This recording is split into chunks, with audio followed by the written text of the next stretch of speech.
Que a graça e paz do nosso Senhor Jesus Cristo esteja com a sua igreja nesta noite. Amém. Eu peço que os amados irmãos, todos estão me escutando bem? Sem som. Mais ou menos. E agora? Ainda não?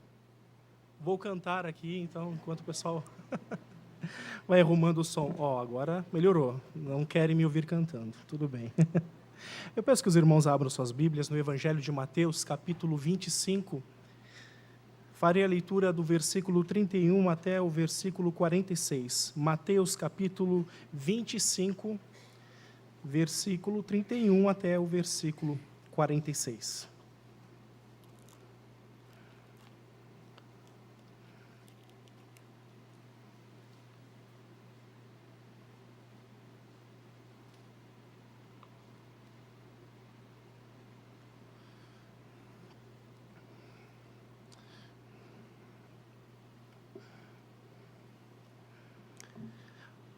Evangelho de Jesus Cristo, segundo escreveu Mateus, capítulo 25, versículos 31 ao 46. Esta é a inerrante palavra do Senhor, palavra inspirada pelo Espírito Santo. Quando vier o Filho do Homem na sua majestade e todos os anjos com ele, então se assentará no trono da sua glória. E todas as nações serão reunidas em sua presença, e ele separará uns dos outros, como o pastor separa dos cabritos as ovelhas. E porá as ovelhas à sua direita, mas os cabritos à esquerda. Então dirá o rei aos que estiverem à sua direita: Vinde, benditos de meu Pai, entrai na posse do reino que vos está preparado desde a fundação do mundo. Porque tive fome, e me destes de comer. Tive sede, e me destes de beber. Era forasteiro, e me hospedastes. Estava nu, e me vestistes. Enfermo, e me visitastes. Preso, e fostes ver-me. Então perguntarão os justos: Senhor, quando foi que te vimos com fome, e te demos de comer? Ou com sede, e te demos de beber? E quando te vimos forasteiro e te hospedamos, ou nu e te vestimos? E quando te vimos enfermo ou preso e te fomos visitar? O rei, respondendo, lhes dirá: Em verdade vos afirmo, que sempre que o fizestes a um destes meus pequeninos irmãos, a mim o fizestes. Então o rei dirá também aos que estiverem à sua esquerda: Apartai-vos de mim, malditos, para o fogo eterno, preparado para o diabo e seus anjos. Porque tive fome, e não me destes de comer. Tive sede, e não me destes de beber. Sendo forasteiro, não me hospedastes. Estando nu, não me vestistes. Achando-me enfermo e preso, não fostes ver-me. E eles lhe perguntarão: Senhor, quando foi que te vimos com fome, com sede, forasteiro, nu, enfermo ou preso e não te assistimos? Então lhes responderá: Em verdade vos digo que sempre que o deixastes de fazer a um destes mais pequeninos, a mim o deixastes de fazer.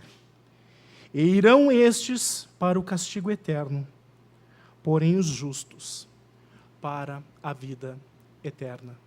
Oremos mais uma vez. Bendito Deus, essa é a tua palavra. Palavra pronunciada pelo teu Filho Jesus Cristo. Palavra esta que é válida, palavra esta que é certeira, que é verdadeira. Palavra não de homens, mas palavra de Deus. Palavra que se concretizará. Palavra que virá à luz e trará a realidade do que foi dito. Pedimos, ó Deus, que o Senhor faça com que esta palavra seja viva no nosso coração, trazendo, ó Deus, a santa expectativa do teu retorno e também gerando em nós um santo temor reverente a este grande dia que ainda se manifestará na história da humanidade. Fale ao nosso coração nesta noite, em nome de Cristo Jesus. Amém. Esta passagem que acabamos de ler, ela é uma passagem séria, inserida em um dos principais grupos de ensino do nosso Senhor Jesus Cristo. Este ensino que foi iniciado no capítulo 24. E este ensino que foi trazido aqui até então, ele foi uma resposta a um questionamento dos discípulos. Jesus está aqui na sua última terça-feira antes da crucificação. E os discípulos chamaram Jesus para ver a construção do templo. Vejam estas pedras, vejam que templo lindo, um templo que havia sido restaurado por Herodes. Era um templo lindo, pedras brancas, o brilho do sol batia no templo e o templo brilhava ao entardecer. E Jesus, ele vê aquele templo e responde aos discípulos: não vês tudo isto? Em verdade vos digo que não ficará aqui pedra sobre pedra que não seja derribada. Quando os discípulos ouviram essa frase, eles pensaram: tem coisa séria aí. Porque eles entendiam que a destruição do templo prefigurava o fim da história da humanidade, prefigurava até mesmo o fim da nação de Israel. Então, um momento à parte, ainda no capítulo 24, estando a sós com Jesus Cristo, eles perguntam: Senhor, que sinais haverão da tua vinda e da consumação do século? Então, Jesus Cristo, ele procura responder duas perguntas neste questionamento levantado pelos discípulos. A primeira pergunta é a respeito da destruição do templo, que aconteceu no ano 70 depois de Cristo. Nós temos isso como registro fidedigno na história. E Jesus procurou responder também a consumação do século, o término da história da humanidade. No capítulo 24, depois de Jesus ter explanado sobre os tempos derradeiros que antecederiam ao seu retorno, ele explicou nos versículos 29, 30 e 31 o aparecimento do sinal do Filho do Homem. E este título que Jesus traz para si mesmo, colocando na terceira pessoa do singular, ele está se referindo a ele próprio, porque é um título já mencionado lá no profeta Ezequiel. E esse aparecimento do Filho do Homem vai ser um aparecimento que quebrará a normalidade dos dias. Será algo ímpar na história da humanidade. Será um evento grandioso, visível a todos os homens e totalmente estarrecedor. Então, ao terminar a descrição do aparecimento do Filho do Homem, lá no versículo 31, capítulo 24, Jesus prossegue agora com uma ilustração a respeito dos cuidados que aqueles ouvintes deveriam ter com respeito ao retorno de Cristo. E ele traz 4 parábolas: a parábola da figueira, a parábola do servo mau, a parábola das 10 virgens e a parábola dos talentos. E após essas parábolas, então, Cristo volta a narrar os próximos eventos que seriam startados com o seu retorno. E este evento que nós acabamos de ler é o grande final, é a instalação do tribunal de Cristo. Por isso o tema do meu sermão nessa noite é: prepare-se para o grande julgamento. E para termos aqui uma experiência real desta passagem, eu gostaria que você entrasse no texto, que você se imaginasse como um réu. O que nós lemos aqui é praticamente um exercício de um advogado preparando o réu para o dia do tribunal. O réu está ali, é acompanhado pelo advogado, e o advogado: olha, o tribunal vai ser assim, todos serão reunidos, o julgamento será realizado e depois do julgamento a sentença será declarada. Então, um advogado, ele está preparando o réu para este grande dia, o dia do tribunal de Cristo. E a primeira verdade, ou a primeira etapa de todo esse processo de julgamento, ela se encontra nos versículos 31 e 32 até a sua primeira parte. E essa grande verdade, ela traz a seguinte questão, que todos nós seremos reunidos no tribunal de Cristo. Quando vier o Filho do Homem na sua majestade, e todos os anjos com ele, então se assentará no trono da sua glória, e todas as nações serão reunidas em sua presença.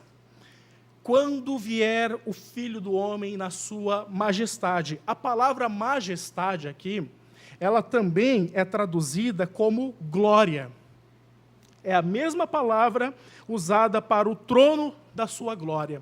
E essa palavra, ela tem o aspecto de mostrar o fulgor daquela pessoa que está sendo destacada nesse texto. Não somente do fulgor, mas também do seu brilho, da sua realeza, do seu poder, da sua virtude, de tudo aquilo que é pertinente à divindade. É algo que está totalmente fora da natureza humana e da natureza criada. É algo totalmente ímpar. É algo que nem mesmo os nossos sentidos conseguirão explicar sobre a glória que estará envolvida no ser de Cristo. E por que eu digo isso? Porque o texto de Apocalipse, ele nos traz um prenúncio desta glória, de como essa glória será manifestada na nossa realidade terrena. No capítulo 20, versículo 11, diz assim: vi um grande trono branco e aquele que nele se assenta, de cuja presença fugiram a terra e o céu, e não se achou lugar para eles. A glória de Cristo será tão intensa que as pessoas não conseguirão discernir o que é céus, o que é terra, o que é norte, o que é sul, aonde está se pondo o sol, aonde aparecerá a lua. A glória de Cristo fará com que todas essas coisas fujam, desapareçam. Assim como o sol, quando ele nasce, ele faz as estrelas desaparecerem no céu por causa do seu fulgor. A glória de Cristo fará com que toda a criação desapareça. Um grande sol, um grande fulgor, uma grande glória.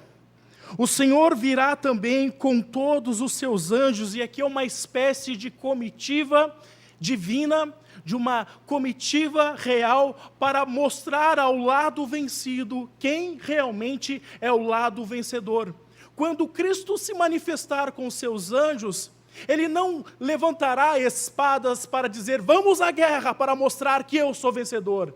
Ele não gritará nos quatro cantos da terra dizendo, eu venci. Apenas as trombetas tocarão, o sinal do Filho do Homem aparecerá, e o lado de cá reconhecerá que o lado de lá é vencedor. Todos receberão essa prova e reconhecerão a chegada do Cristo vitorioso. O texto nos diz ainda que Cristo se assentará no trono da sua glória. Da mesma forma que Cristo ele vem permeado, envolvido em glória, o trono da sua glória também exalará glória, como algo que tentará trazer a honra e a dignidade daquele que se assentará no trono. O próprio trono tentará representar a glória e a virtude daquele que se assentará no trono. E nós temos que ver aqui a mensagem passada por Cristo nesse grande evento, o de se assentar no trono. Essa linguagem figurada, que não figurada, mas a figura, a imagem de Cristo se assentando no trono, e ele deixa isso bem explícito para nós, é uma ideia de que Cristo ele vai fazer com que agora a sua justiça venha a ser assentada para poder julgar de forma reta. Essa linguagem é conhecida no Antigo Testamento, essa linguagem é conhecida entre os reis do passado, que quando havia uma causa para ser julgada, o rei se sentava no trono e ele passava a julgar a causa, trazendo uma mensagem aos requerentes de justiça, que a justiça está estabelecida, haverá estabilidade no julgamento do rei, e todas as coisas serão acertadas. Então a mensagem que Cristo está passando aqui, que ele se assentará no trono da sua glória, é que, enfim, a justiça será estabelecida. E esta verdade, ela traz alívio à alma do cristão. Porque nós vivemos um tempo de injustiça. Porque nós vivemos num tempo de mentiras, num tempo de fake news, num tempo em que as pessoas amam a prática da mentira para o benefício próprio, amam a prática da extorsão, amam a prática do litígio. Mas naquele grande dia, o Senhor Jesus se assentará no trono para estabelecer a justiça. Nós, o povo cristão, o povo crente, nós aguardamos por esta manifestação da verdade, porque essa verdade nos tranquiliza, porque nós somos aqueles que são, de fato, o alvo de injustiças. Nós somos vistos como a escória do mundo.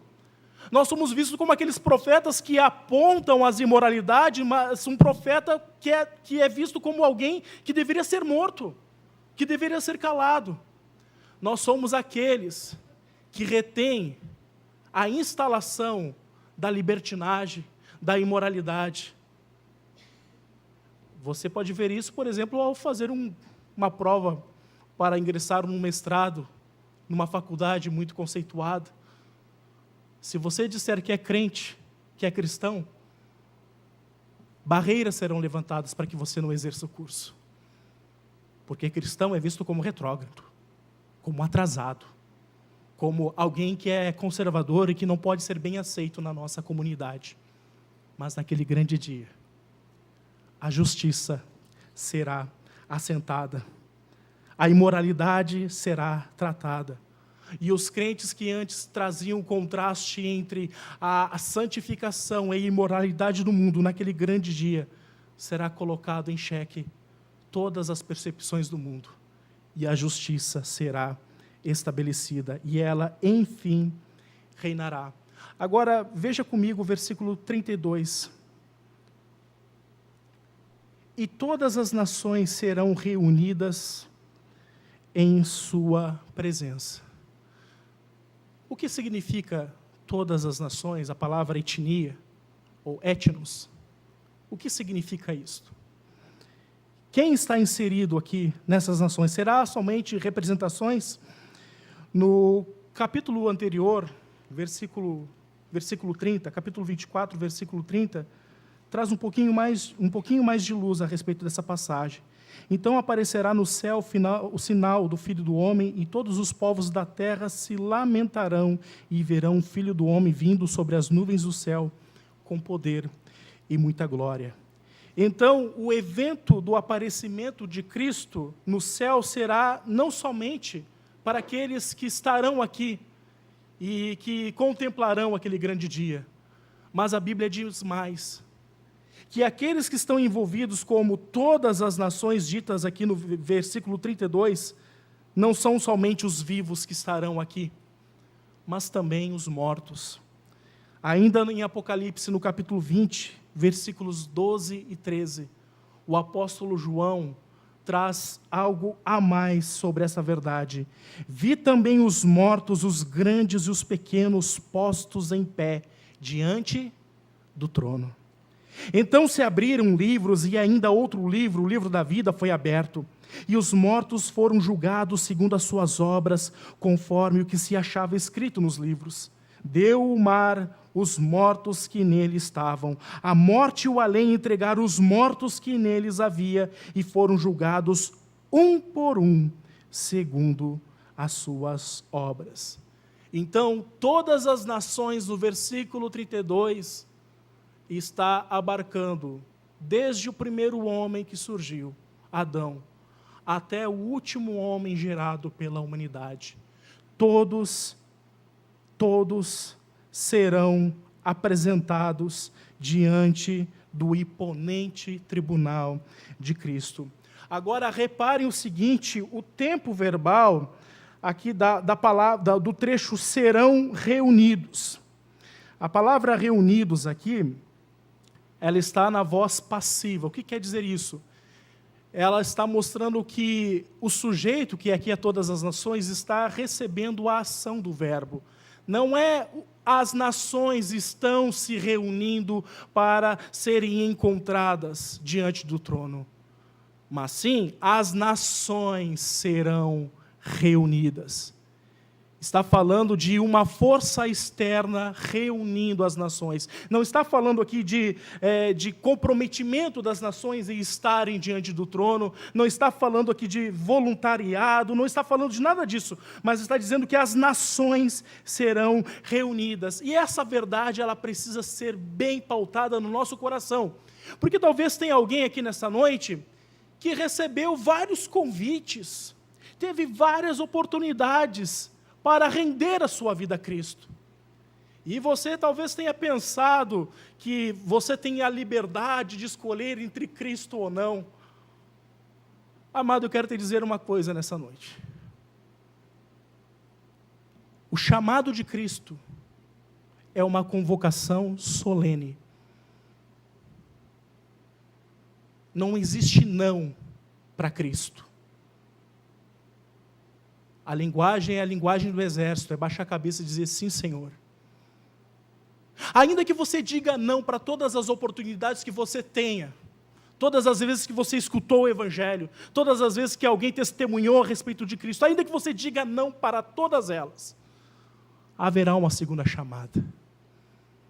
E nessa segunda chamada, você não será chamado, mas você será trazido até o tribunal de Cristo. Essa santa convocação o chamará para estar diante do trono da glória de Cristo, diante do juiz dos céus e da terra. Ainda que você venha enfrentar a morte, meu amado, ainda que você venha a estar no pó da terra, o juiz santo e justo dará a sua ordem, e aquilo que tiver contendo o teu corpo, seja o mar, seja a sepultura, seja a terra, seja qualquer outro impedimento que esteja segurando os teus restos mortais, ele ouvirá a voz de Cristo, e os teus restos mortais serão entregues, para que enfim seja ressuscitado o teu corpo, para que você esteja habilitado para estar diante do trono do tribunal.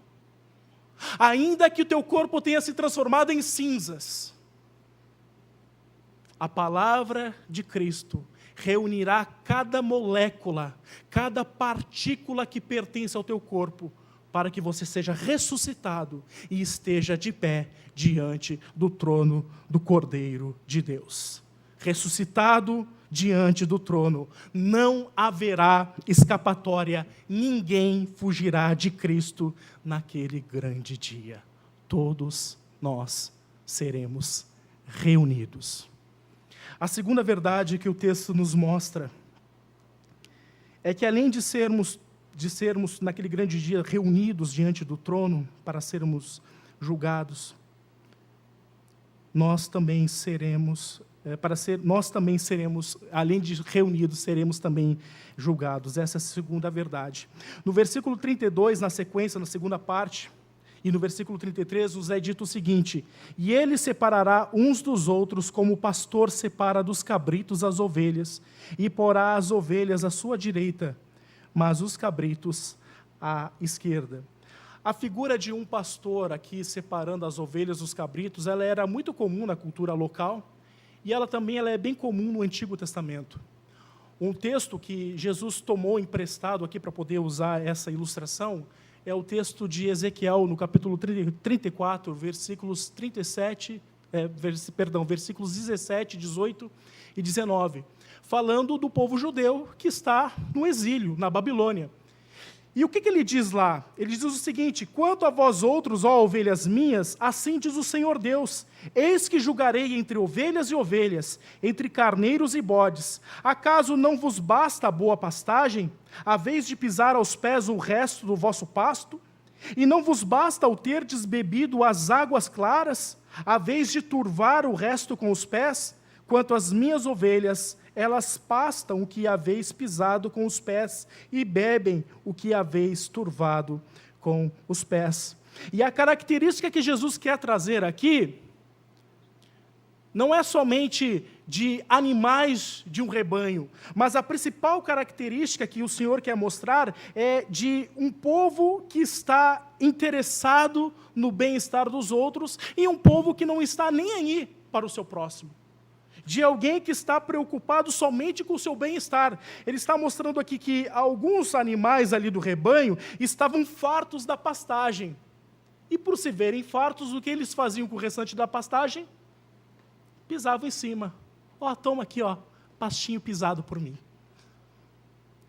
Nós vemos que alguns animais do rebanho estavam fartos das águas cristalinas que o pastor havia concedido para eles.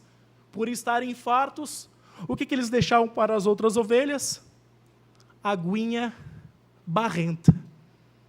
Pisavam em cima daquilo que o pastor tinha oferecido para eles. Água lamaçada e pastagem totalmente pisoteada. E o restante do texto aqui do capítulo 25, exporá também a ideia dessa concepção do desinteresse coletivo que o Senhor trará à luz. E essa é a chave da interpretação para o juízo que será realizado pelo nosso Senhor Jesus. Os versos 35, 36, 42 e 43 mostram isso.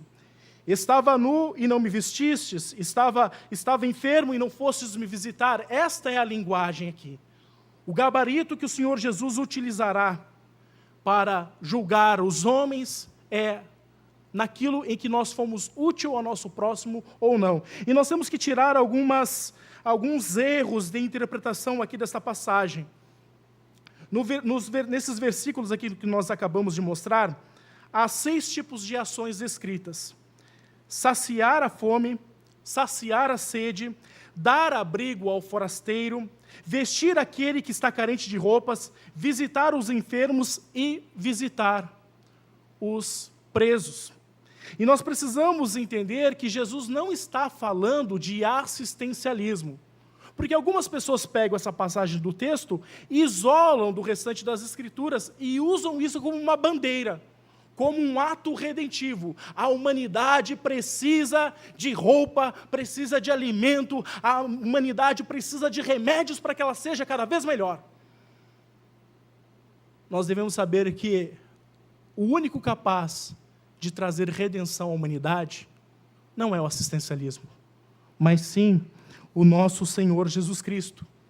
Um outro erro de interpretação que precisamos evitar é a respeito do visitar os presos ser como se fosse algo prioritário que Jesus nos deu a ordem. Gente, os presos aqui não são os estupradores, os ladrões, os traficantes, não são esses presos. Os presos aqui são aqueles que foram presos por causa do Evangelho. Homens que pregavam o Evangelho e que foram presos por causa disso. A mesma coisa que forasteiro, não é para você pegar qualquer andarilho na rua e trazer para a sua casa como se isso fosse uma ordem de Jesus Cristo. A questão aqui é receber aqueles que estão empenhados em pregar o Evangelho. Nós vemos um exemplo disso, por exemplo, na 3ª epístola de João, quando ele fala de um homem chamado Gaio, que recebia na sua casa os evangelistas, os pregadores, para dar assistência a eles e os enviar para outros lugares para continuarem pregando o Evangelho. E os versículos 40 e 45 respondem muito bem essa questão. Jesus está falando não de todas as pessoas devem ser atendidas, mas está falando dos meus pequeninos irmãos. E quem são os pequeninos irmãos de Cristo? Que depois de um tempo foram chamados de cristãos, pequenos cristos. Eu e você. Jesus está falando de um cuidado que os crentes devem ter com os outros crentes. É isso que Jesus está destacando. Não é assistencialismo, não é visitar bandido, embora nós tenhamos que visitá-los para poder pregar o Evangelho para eles, evangelizá-los. Mas Jesus está falando de um cuidado especial com a igreja de Cristo. Resolvido então essas pendências, nós precisamos agora caminhar um pouquinho. Se Jesus utiliza este gabarito de que nós seremos avaliados conforme o nosso cuidado entre os nossos pequeninos irmãos, os irmãos de Cristo, isso traz uma grande preocupação. Vamos pensar um pouquinho. O que o mundo já nos fez de bom? Qual foi o benefício que o mundo, no seu sistema caído, trouxe para a igreja de Cristo? O mundo nos dá condições de pregar o Evangelho? O mundo apoia a pregação do Evangelho? O mundo quer que Cristo seja conhecido nos 4 cantos da terra? Não. Na verdade, quem é beneficiado não é a igreja pelo mundo, mas sim o mundo é beneficiado pela igreja, porque a igreja, ela é o luzeiro do mundo. A igreja é o elemento que detém a deterioração moral. O mundo só é abençoado, ainda mais o Ocidente, só é abençoado por causa do pensamento cristão que está incutido no sistema filosófico, no sistema de ensino, na prática do cuidado uns com os outros, no respeito à vida. Tudo que nós temos como regras de respeito à vida, de respeito ao homem, partiram do cristianismo. O mundo só é abençoado pelos cristãos. E por que nós precisamos fazer esta análise? Porque Jesus ele está fazendo uma avaliação aqui, não do mundo que jaz no maligno. Jesus está fazendo uma avaliação da igreja. No versículo 41, ele disse: apartai-vos de mim, malditos, para o fogo eterno, preparado para o diabo e seus anjos. Eu não quero dizer com isso que o mundo não ouvirá essas palavras. Ouvirão sim, eles já estão perdidos. Mas Cristo parece aqui que ele está sentado no trono com uma lupa, olhando para um povo específico. E isso é grave. Vamos considerar com quem Jesus estava falando quando ele trouxe essas palavras. Ele estava falando com o mundo? Com os não crentes? Com os gentios? Estava falando com seus discípulos.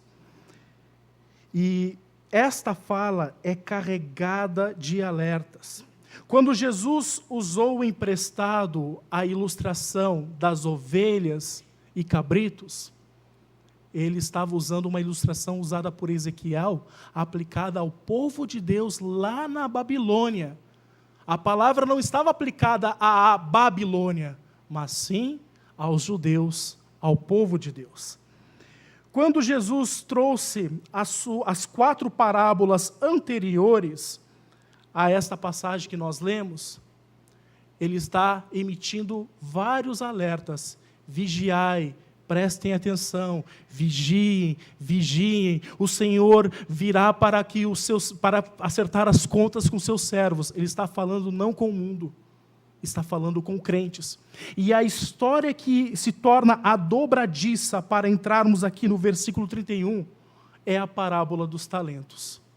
Vejam no versículo 19, ali no capítulo 25, versículo 19. Depois de muito tempo, voltou o Senhor daqueles servos a quem ele tinha dado talentos, dado condições para que eles aumentassem os negócios do rei, tornassem próspero o reino deste rei, e ele diz, e ajustou contas com eles. Jesus não está falando de gente ímpia. Jesus está falando de servos. O servo mau, que foi designado para cuidar dos seus conservos, e começa a espancar os seus conservos, e a beber com os beberrões. Crente. As 10 virgens, com as suas lamparinas, sendo 5 prudentes e 5 nécias, que deixaram de carregar o seu azeite, e por isso não foram reconhecidas para entrar na festa, no casamento do noivo. Crentes. Chegando aqui, neste grande julgamento, o mundo está perdido. Mas quando ele direciona para um povo específico, daqueles que eram crentes, ele não chama de meu filho bendito. Ele chama de maldito. E o desfecho se encontra no versículo 30, antes da passagem que nós lemos. E o servo inútil lançai-o para fora nas trevas, ali haverá choro e ranger de dentes.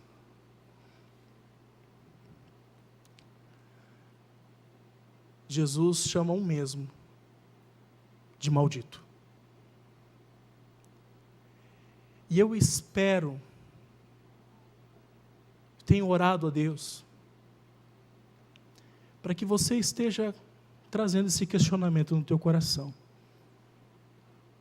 Porque o grande problema dessa passagem, o grande perigo, é de nós vivermos uma vida inteira achando que somos crentes e chegarmos no final e vermos que somos malditos. E eu espero que você esteja trazendo esse questionamento ao teu coração. Sou um maldito? Eu oro a Deus para que você esteja questionando isso. Mas eu quero te deixar sem respostas nessa noite. O que caracteriza um maldito? Conforme o versículo 30, um maldito é um inútil. É alguém que foi presenteado por Deus, que recebeu dons de Deus, que recebeu talento, que recebeu condições, mas ele, ao invés de servir a igreja e de trabalhar para expandir os negócios do rei, o que ele faz? Ele pega uma pá, cava um buraquinho, enterra o talento, fecha e fica quietinho. Inútil. O inútil é alguém agraciado por Deus com dons e talentos e escondeu tudo da igreja. Não usa os seus talentos para edificar a igreja. É alguém que não está preocupado com os pequeninos irmãos de Cristo. O que Cristo está tratando aqui é a doutrina primordial que rege o cristianismo, que é o sacerdócio universal dos crentes. Eu e você fomos chamados para o serviço, meu amado, meu querido. Nós não fomos chamados para sentarmos num banco, escutarmos um sermão, voltarmos para nossas casas e continuarmos inertes com respeito à vida da igreja. Não! Nós somos chamados para o exercício dos dons e talentos que eu e você recebemos para louvor e glória de Cristo. Quando nós não o realizamos, somos vistos como malditos. A resposta dada à indagação destes vistos como inúteis deve nos trazer também uma grande preocupação. Jesus disse no versículo 45, em verdade vos digo que sempre que o deixastes de fazer a um destes mais pequeninos, a mim o deixastes de fazer. A atitude contínua desses chamados inúteis revelou o egoísmo nato que estava governando na vida deles. E é sob essa perspectiva que devemos avaliar o nosso coração nessa noite. Talvez você pense que você tenha que ter, sim, de fato, um tempo para estar contigo mesmo. Talvez você pense que, de fato, você precisa abrir mais mão da igreja para poder ter seus momentos de entretenimento. Aliás, são várias plataformas, são vários filmes, são várias novidades, são várias tarefas, mas nenhuma delas visando o povo de Deus. Talvez a razão de tudo isto, de todos esses teus compromissos, que estão voltados mais para si mesmo do que para a igreja, seja o egoísmo. E você deve se perguntar nessa noite, Senhor, eu estou sendo um egoísta? Senhor, quando eu deixo de vir à casa do Senhor, quando eu deixo de trazer os meus filhos, quando eu os impeço de ouvir a lei do Senhor, será que eu não estou fazendo isso por motivações mesquinhas, egoístas, só porque eu não quero ficar cansado? Quando eu estou impedindo que outros irmãos estejam reunidos para adorar o nome do Senhor, será que eu não estou sendo egoísta, pensando só no meu prazer? Talvez a triste frase que nós não gostaríamos de ouvir é essa: em verdade vos digo, que sempre que eu deixasses de fazer a um desses mais pequeninos, a mim o deixasses de fazer. E é isso que tem que estar pulsando na nossa consciência dia após dia. Quando eu deixo de servir aos meus irmãos, eu estou deixando de servir a quem? A Cristo. Como Ele me vê? Um inútil, um maldito. Todos serão reunidos diante do tribunal de Cristo. Todos serão julgados no tribunal de Cristo. E a terceira verdade é que todos receberão uma sentença de Cristo. A primeira sentença que eu quero destacar aqui, a gente começa com o pior para depois ir com o melhor, né, gente? É aquela coisa, né?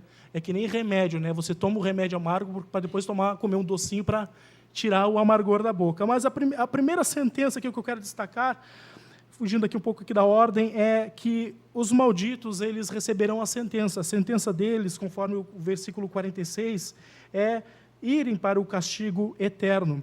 E essa figura, meus irmãos, essa fala de Jesus Cristo tem uma figura que ilustra muito bem, que é a ideia de um pai que é muito rico, que tem muitos bens, e que tem um filho que vive como se o pai não existisse. Ele gasta os bens do pai, ele vai para a diversão, vai para a farra, cai na gandaia, aquela coisa toda, vive como se o pai não existisse. O pai resolve disciplinar o filho. Chama o filho, aqui está o meu testamento. Eu estou riscando o teu nome do meu testamento. Você não vai receber nada da minha parte. E isso explica o que será a realidade do inferno. A realidade do inferno será um lugar, um estado de pessoas deserdadas de Deus e dos bens de Deus. Um pai, talvez ele tenha alguns carros, algumas fazendas, um gado, né, alguns imóveis, ele não deixa nada para o filho. Agora imaginem Deus. Quais são os bens de Deus? Quais são os bens do nosso Deus Todo-Poderoso, Criador dos céus e da terra? Cada molécula e partícula desse universo, Ele chamou a existência, e é dele. Imagine agora uma vida deserdada de todos os bens de Deus. O Deus que é o dono da alegria, o Deus que é o dono da luz, o Deus que é o dono do ar, o Deus que é o dono das belezas naturais, o Deus que é o dono da saúde, o Deus que é o dono da prosperidade física e espiritual, o Deus que é o dono do frescor da manhã, do riso, da alegria, da vitalidade, da força das condições, o Deus que é o dono da ausência de tristezas. Imagine esse Deus dizendo, olha, ok, todos os meus bens que te cercaram a vida inteira, eu vou segurar para mim. O que sobra para nós? Isso é o inferno. Por isso que é um lugar de choro e ranger de dentes. Tamanha aflição, tamanha infelicidade, tamanha dor. É um lugar em que chamas e densas trevas entram em sintonia somente para trazer tormento eterno. Há alguns trechos que trazem luz a respeito da realidade do inferno. Por exemplo, Isaías, no capítulo 66, versículo 24, diz: eles sairão e verão os cadáveres dos homens que prevaricaram contra mim, que se tornaram rebeldes, porque o seu verme nunca morrerá, nem o seu fogo se apagará, e eles serão um horror para toda a carne. Em Marcos, no capítulo 9, versículos 42 a 48, há diversas vezes a finalização dos parágrafos dizendo: onde não lhes morre o verme, nem o fogo se apaga. Apocalipse capítulo 14, versículos 10 e 11, diz o seguinte: também esse beberá do vinho da cólera de Deus, preparado sem mistura, do cálice da sua ira, e será atormentado com fogo e enxofre diante dos santos anjos e na presença do Cordeiro. A fumaça dos seus tormentos sobe pelos séculos dos séculos, e não tem descanso algum, nem de dia, nem de noite, os adoradores da besta e da sua imagem, e quem quer que receba a marca do seu nome. Diferente do catolicismo romano, que diz que será um tempo só para expurgar os pecados, a Bíblia não fala assim, não. A Bíblia fala de uma realidade eterna de sofrimento. Isso é o inferno. Mas por que, Guilherme, que será eternamente? Amados, um Deus que possui uma honra infinita e uma santidade infinita, requer, quando essas são quebradas pelo pecado, Ele requer que a punição seja infinita. A justiça de Deus requererá punição infinita para uma honra infinita que foi ofendida por conta do pecado do homem. Isso é a nova realidade dos malditos de Deus. Mas agora eu quero trazer um pouco de refrigério para você que já entregou a tua vida a Cristo, que confia no Senhor Jesus. Para você que não entregou, o meu desejo é que tu seja atormentado por essa verdade nesta noite. Mas que tu seja atormentado para ter Cristo como teu Salvador de uma vez por todas. Para você que crê em Cristo, nós precisamos ver que a outra sentença, ela está dizendo para nós que nós, o povo de Deus, seremos aqueles que receberão a vida eterna. Versículo 46, irão estes para o castigo eterno, porém os justos para a vida eterna. E no versículo 34, então dirá o rei aos que estiverem à sua direita: vinde, benditos de meu Pai, entrai na posse do reino que vos está preparado desde a fundação do mundo. E essa palavra fundação não é algo que foi criado e que fizeram cair ali as cortinas para mostrar a grande obra, a grande criação. Não, fundação é desde o momento em que foi feito o projeto de criação do universo. Este povo já estava destinado para entrar no gozo do seu Senhor. Este povo já estava destinado para ser chamado de benditos. E a ideia aqui de benditos não é algo que eles são pontualmente, mas é algo que eles são constantemente, porque é um adjetivo. Eles são benditos, são bem falados, são pessoas em que são expressados louvores, não porque eles têm uma justiça própria, mas porque eles têm a justiça de Cristo. É um povo amado por causa da obra de Cristo. Esses benditos, eles conseguem cuidar um dos outros, porque a sua natureza é diferente. Efésios no capítulo 2, versículo 10 diz: pois somos feitura dele, criados em Cristo Jesus para boas obras, as quais Deus de antemão preparou para que andássemos nelas. A palavra feitura aqui traz a ideia de um artífice que pega o barro e faz um vaso novo.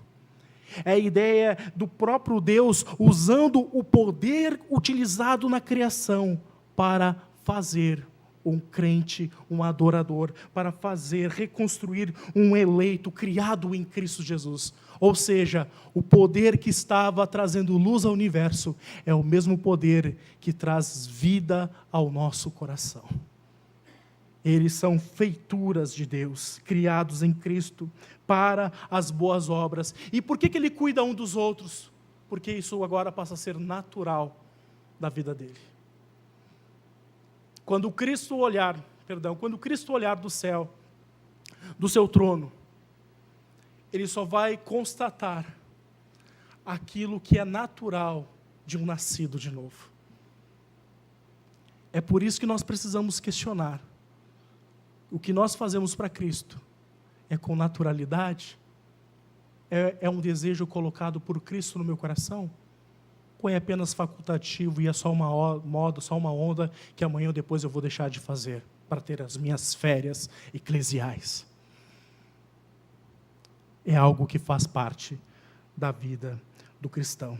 Somos feitura de Deus, criados em Cristo Jesus. Amados, concluindo, todos nós seremos reunidos diante do tribunal de Cristo. Ninguém escapará. Nós, o povo cristão, ouviremos do Senhor: vinde benditos de meu Pai. Mas um outro grupo ouvirá: afastai-vos de mim, malditos, para o fogo eterno.